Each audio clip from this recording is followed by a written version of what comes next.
कभी सपनों को हालात रोक देते थे, लेकिन अब बदल रहा है हरियाणा। लखपति दीदी योजना ने दिया महिलाओं को नया सहारा। अब लाखों बहनों की सालाना आय 1 लाख से ऊपर पहुंच रही है। इस योजना से मैंने एक छोटा सा बुटीक खोला है, जिससे मुझे लाभ हुआ है। मैं नायब सिंह सैनी सरकार का धन्यवाद देना चाहती हूँ। ड्रोन दीदी योजना ने गांव की बेटियों को दी तकनीक की उड़ान। अब महिलाएं ड्रोन उड़ाकर खेती में नई क्रांति ला रही हैं। लाड़ो लक्ष्मी योजना ने बेटियों का भविष्य बनाया सुरक्षित। हर महीने बेटियों के खाते में 2100 रुपए की राशि सीधे पहुंच रही है। बेटियों को आर्थिक रूप से सशक्त करने के लिए दीनदयाल लाडो लक्ष्मी योजना वो शुरू की है। इसके तहत उन्हें हर माह 2100 रुपए की वित्तीय सहायता दी जा रही है। विकास में महिलाओं की भागीदारी सुनिश्चित करने के लिए हमने उन्हें पंचायती राज संस्थाओं में 50% प्रतिनिधित्व दिया है। बहन बेटियों को उच्च शिक्षा के देने के लिए प्रदेश में खोले गए 80 कॉलेजों में से 30 विशेष रूप से लड़कियों के हैं। आज पोस्ट ग्रेजुएट तक लड़कियों को मुफ्त शिक्षा दी जा रही है। मुख्यमंत्री विवाह शगुन योजना ने बेटियों की शादी में बढ़ाया सम्मान और सहयोग।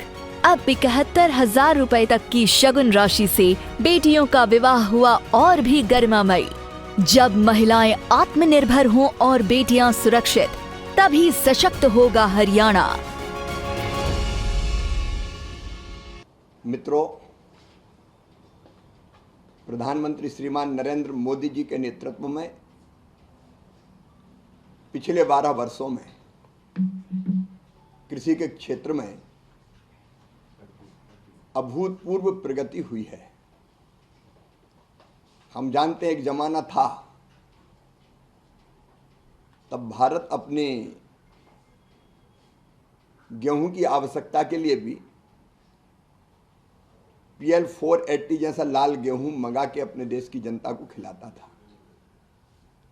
लेकिन आज मुझे बताते हुए प्रसन्नता है कि किसानों की मेहनत और सरकार की नीतियों ने देश के अन्न के भंडार भर दिए हैं। चावल के उत्पादन में 150 मिलियन टन के साथ भारत चीन को पीछे छोड़कर दुनिया में नंबर 1 पर आ गया है। संपूर्ण खाद्यान्न अगर हम देखें तो 2014 तक 252 मिलियन टन उत्पादन था, वह बढ़ के 357 मिलियन टन हो गया है। बागवानी फसलों में भी उत्पादन में अभूतपूर्व वृद्धि हुई है। फलों का, सब्जियों का क्षेत्र, उत्पादन और उत्पादकता तीनों लगातार बढ़ रही है। बागवानी फसलों का उत्पादन 277 मिलियन टन से बढ़कर 369 मिलियन टन हो गया है। दलहन के क्षेत्र में भी लगातार प्रयत्न जारी है। भारत दलहन का सबसे बड़ा उत्पादक और उपभोक्ता दोनों है। हम दुनिया में सबसे ज़्यादा उत्पादन करते हैं, लेकिन फिर भी हमें अपनी आवश्यकता के लिए अभी भी बाहर से आयात भी करना पड़ता है। लेकिन लगातार प्रयत्नों के कारण दलहन का और तिलहन का उत्पादन भी बढ़ा है। हमने दालों के उत्पादन को प्रोत्साहित करने के लिए तुअर, मसूर और उड़द की किसान जितनी चाहे उतनी खरीदी करने का भी फैसला किया है। किसान कल्याण के लिए हम लोगों ने संपूर्ण जानकारी के साथ एक ही AI डिजिटल प्लेटफॉर्म बन जाए, भारत विस्तार, और इसलिए उसके प्रथम चरण को भी लॉन्च किया है, जिसमें किसान को सारी जानकारी एक फोन कॉल पर भी उसकी भाषा में देने का काम किया जाएगा।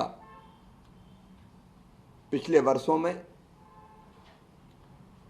हमने एमएसपी पर भी गेहूं, धान, कपास, दलहन और तिलहन की रिकॉर्ड खरीदी की है और किसान को सस्ते दामों पर खाद मिलना सुनिश्चित किया है। उर्वरक सब्सिडी, खादों पर सब्सिडी पिछले साल भी 1,86,000 करोड़ रुपए के आसपास थी और इस बार भी 1,70,000 करोड़ का प्रावधान बजट में किया गया है। कृषि में ऋण का प्रभाव भी, जो कभी 2014 तक लगभग 8,45,000 करोड़ हुआ करता था, वो अब बढ़कर 28,69,000 करोड़ रुपया हो गया है। फसल बीमा योजना के अंतर्गत भी लगभग 2 लाख करोड़ रुपए की राशि क्लेम के रूप में किसानों के खाते में डालने का काम हुआ है।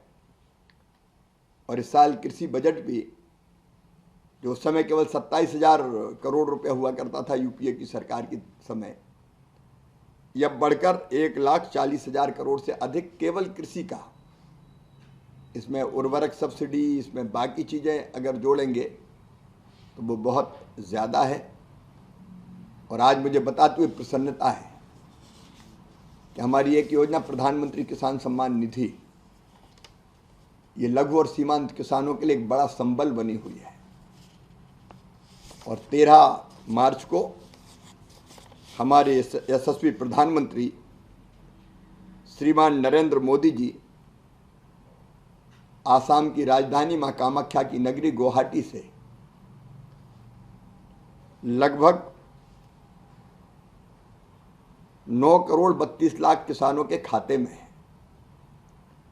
18,640 करोड़ रुपए की राशि डीबीटी के माध्यम से अंतरित करेंगे। और मुझे बताते हुए खुशी हुई कि फरवरी 2019 में ये योजना प्रारंभ हुई थी, तब से अब तक किसानों के खाते में 4,09,000 करोड़ से अधिक की राशि डीबीटी के माध्यम से डाली जा चुकी है। 22वीं किस्त जारी होने के साथ ही ये राशि बढ़ के 4,27,000 करोड़ से अधिक हो जाएगी। इसमें जो राशि किसानों के खाते में जाएगी, मुझे ये बताते हुए प्रसन्नता है कि महिला किसानों को लगभग 2,15,00,000 से अधिक महिला किसानों के खाते में भी ये राशि अंतरित की जा रही है।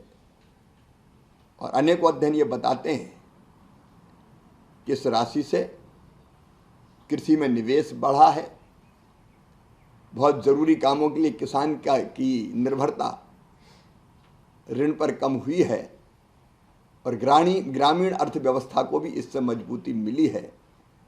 मैं उन सभी किसान बहनों और भाइयों को, 9,32,00,000 किसान बहनों और भाइयों को बधाई और शुभकामनाएं देता हूं, जिनके खाते में 13 मार्च को ये राशि आएगी। कृषि के विकास और किसानों के कल्याण का महायज्ञ प्रधानमंत्री जी के नेतृत्व में जारी रहेगा। धन्यवाद।